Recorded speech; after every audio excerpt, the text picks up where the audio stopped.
चलो तो स्टार्ट करते हैं।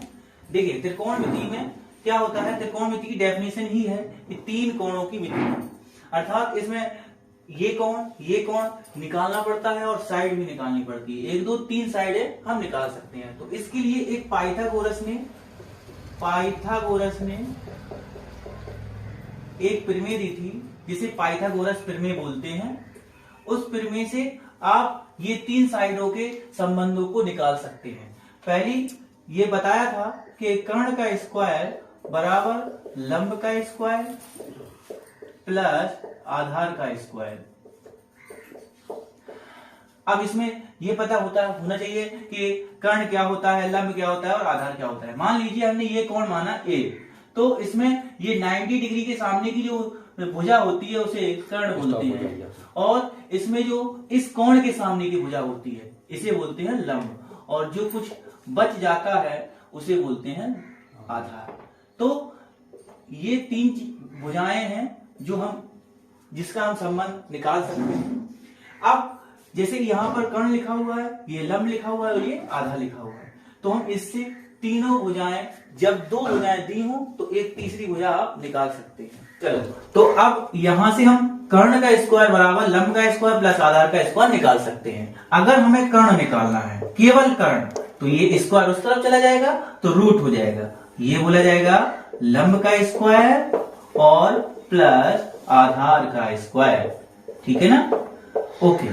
अब जैसे कि मान लीजिए हमें लंब निकालना हो तो हम ये लंब का स्क्वायर करेंगे, ये लंब ये इस तरफ लिख लेंगे और ये आधार उस तरफ चला जाएगा, तो ये हो जाएगा कर्ण का स्क्वायर माइनस आधार का स्क्वायर, और इस पर क्या हो जाएगा। अब जैसे मान लीजिए लंबी निकालना हो, अब तो ये स्क्वायर उस तरफ चला जाएगा, तो ये हो जाएगा कर्ण का स्क्वायर माइनस आधार का स्क्वायर। ठीक है, अब इसी तरीके से आधार भी निकाल सकते हैं, तो ये आधार का स्क्वायर बराबर हो जाएगा कर्ण का स्क्वायर माइनस लंब का स्क्वायर, है ना। अब अगर आधार निकालना हो हमें तो अंडर रूट लगा देंगे इस तरफ, और ये हो जाएगा कर्ण का स्क्वायर माइनस लंब का स्क्वायर। इससे हम त्रिभुज की तीनों भुजाएं, जब त्रिभुज समकोण त्रिभुज हो तो उससे हम तीनों भुजाएं निकाल सकते हैं। क्या, कर्ण का स्क्वायर बराबर लंब का स्क्वायर प्लस आधार का स्क्वायर। यदि कर्ण निकालना है तो ये स्क्वायर उस तरफ चला जाएगा, तो ये अंडर रूट हो जाएगा, लंब का स्क्वायर प्लस आधार का स्क्वायर हो जाएगा। इसी तरीके से लंब स्क्वायर निकालना है तो लंब इधर आ जाएगा और आधार इधर जाएगा, तो ये हो जाएगा कर्ण स्क्वायर और माइनस आधार स्क्वायर। यदि लंब निकालना है तो अंडर रूट हो जाएगा कर्ण स्क्वायर माइनस आधार स्क्वायर, और अगर आधार स्क्वायर निकालना है तो कर्ण स्क्वायर माइनस लंब स्क्वायर हो जाएगा, और यदि आधार निकालना है तो अंडर रूट कर्ण स्क्वायर माइनस लंब स्क्वायर। अब आगे देखते हैं, तो अब आ गए हैं त्रिकोणमितीय अनुपात।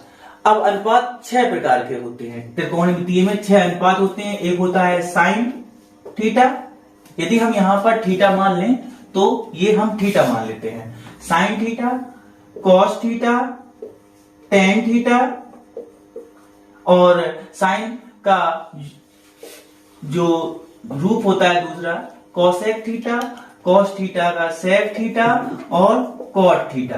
मतलब ये 6 अनुपात को हमें निकालना होता है। अब अगर हमें साइन का अनुपात निकालना है, कोसेक का अनुपात निकालना है और कॉट का अनुपात निकालना है, तो साइन का उल्टा, साइन का जो अनुपात होता है लंब बटे कर्ण। मैंने ये कोण माना और इसका लंब ये हो जाएगा। लंब को ध्यान रखो, लंब होता है किसी भी एंगल या कोण का सामने की भुजा को हम लंब बोलते हैं, इसलिए यहां पर लंब और ये कर्ण हो जाएगा। अब कॉस थीटा का होता है आधार बटे कर्ण, और टेन थीटा का होता है लंब बटा आधार। अब इसी के आगे कॉसेक थीटा का जो होता है उसे बोलते हैं कर्ण बटा लंब, इसे साफ करते हैं, कर्ण बटा लंब, और इसका होता है कर्ण बटा आधार, और ये जो होता है आधार बटा लंब हो जाता है। ठीक है, तो ये 6 प्रकार के अनुपात हमें सीखने होते। हाँ भाई, इसके आधार पर हमें इसके थोड़े और आगे के फॉर्मूले पता चलते हैं कि यहाँ पर देखो लंब बटा कर्ण लिखा हुआ है और यहाँ पर कर्ण बटा लंब लिखा हुआ है। तो इससे हम ये निष्कर्ष निकालते हैं कि साइन थीटा का जो मान होता है वो कोसेक थीटा का उल्टा होता है, या हम इसे ऐसे भी लिख सकते हैं कि कोसेक थीटा का जो मान होता है वो साइन थीटा का उल्टा होता है। ठीक है ना।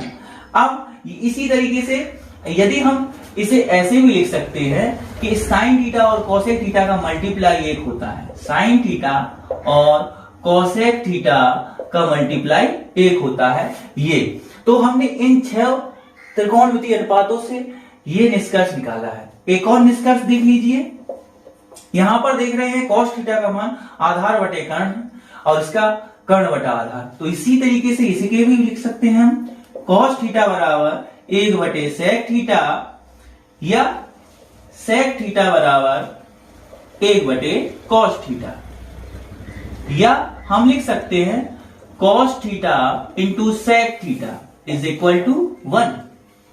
ठीक है। आप इसी तरीके से एक और चीज आप देख रहे हैं कि tan थीटा और cot थीटा में भी संबंध बता रहा है। तो हम यहां पर ये लिख सकते हैं कि tan theta is equal to 1 upon cot theta, या cot theta equal to 1 upon tan theta, या हम इसे लिख सकते हैं tan theta into cot theta बराबर 1। तो इन त्रिकोणमितीय अनुपातों से हमने ये निष्कर्ष भी निकाल रखे हैं। तो आप इसे इस तरीके से लिख सकते हैं और इनको याद कर सकते हैं। चलो आगे देखते हैं। तो आगे है त्रिकोणमितीय सर्वसंख्या। त्रिकोणमितीय सर्वसंख्या 3 होती हैं। तो पहली हम आपको बता रहे हैं, ये होती है sine square theta plus cos square theta is equal to 1।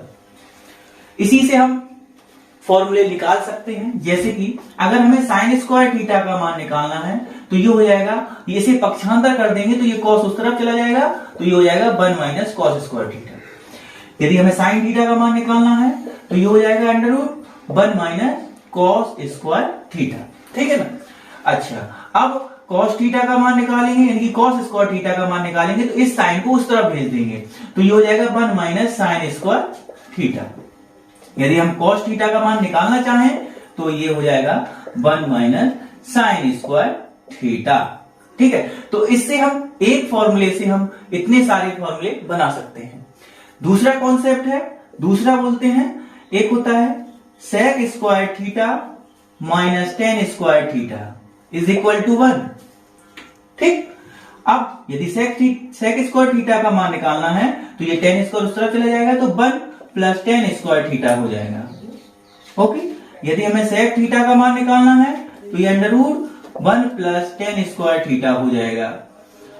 अब यदि टेन स्क्वायर थीटा का मान निकालना है तो इसका बेसिक कॉन्सेप्ट है कि टेन को उस तरफ ले जाओ, एक को इधर लाओ, तो ये हो जाएगा सेक स्क्वायर थीटा माइनस 1। अगर हमें टेन थीटा का मान निकालना है तो ये अंडर रूट चढ़ जाएगा उस तरफ, तो ये हो जाएगा सेक स्क्वायर थीटा माइनस 1। अब आगे देखिए तीसरी क्या है, तीसरा देखते हैं। तीसरा होता है cosec square theta minus cot square theta बराबर होता है इसका 1। ये त्रिकोणमितीय सर्वसंख्या में पढ़ा रहा हूं, जिसमें ये तीसरी आपको सर्वसंख्या में पढ़ा रहा हूं। तो देखिए cosec square theta is equal to निकाले तो ये कॉट स्क्वायर उस तरफ चला जाएगा, तो ये हो जाएगा 1 प्लस कॉट स्क्वायर थीटा। ठीक है। यदि हम कोसेक थीटा निकालें तो ये under root 1 plus cot square theta हो जाएगा। यदि हम कॉट स्क्वायर थीटा निकालना चाहें तो ये कोसेक स्क्वायर थीटा बना रहेगा, कॉट स्क्वायर उस तरफ चला जाएगा, तो ये हो जाएगा कोसेक स्क्वायर थीटा माइनस 1। और अगर हमें कॉट थीटा का मान निकालना है तो ये अंडर रूट उस तरफ चला जाएगा, तो ये हो जाएगा कोसेक स्क्वायर थीटा माइनस 1। तो ये सभी सर्वसंख्याओं के पूरे प्रयोग भी करेंगे अपन लोग आगे चल करके। तो यही सर्वसंख्याएं हैं। हाँ, आज अब हम आपको त्रिकोणमितीय अनुपात के जो फॉर्मूले वगैरह हैं उनको कैसे याद करें, शॉर्ट ट्रिक में आपको समझाएंगे। तो एक क्वेश्चन आएगा तो आपको शॉर्ट ट्रिक से ही याद करना होगा। ये होता है LAL और KKA, यानी कि लाल बटे कका। आगे इसी के बेसिक कॉन्सेप्ट से आप आगे सीख सकते हैं, त्रिकोणमितीय अनुपात के सभी अनुपात निकाल सकते हैं। तो देखिए, यदि लाल बटे कका को याद कर लेंगे तो हम sine theta, cosec theta, cos theta, sec theta, tan theta और कॉट थीटा के सभी मान हम निकाल सकते हैं। इस बेसिक कॉन्सेप्ट से आप या आप हाई स्कूल में हो या आप 12 में हो, सभी के मान आप निकाल सकते हैं। जैसे कि देख लीजिए, साइन थीटा दिया हुआ है एल बटे के, यानी कि यहां पर लिख सकते हैं लंब और ये लिख सकते हैं कर्ण। देख लीजिए कितना सरल मेथड है। आप एल बटे के याद कर लेंगे ना तो लंब बटा कर्ण हो जाएगा। इसी तरीके से के बटे, अभी ये इसको बाद में बताएंगे, इसी तरीके से ए बटे के लिखेंगे ना हम तो ये हो जाएगा आधार बटे कर्ण हो जाएगा। यदि हम एल बटे ए लिखेंगे तो ये हो जाएगा लंब बटा आधार हो जाएगा। इसी का उल्टा करते चले जाएंगे तो साइन का उल्टा ये उल्टा होता है। यहां से के एल लिखेंगे तो के एल लिखेंगे तो ये कर्ण बटा लंब हो जाएगा, और इसका उल्टा करेंगे तो के बटे ए लिखेंगे, के बटा ए यानी कि कर्ण बटा आधार हो जाएगा, और ए बटे एल लिखेंगे तो ये हो जाएगा आधार बटा लंब। तो इससे बेसिक कॉन्सेप्ट से आप त्रिकोणमितीय अनुपात 6 के 6 त्रिकोणमितीय अनुपातों का मान निकाल सकते हैं। वेरी इजी, आप इसे कर सकते हैं।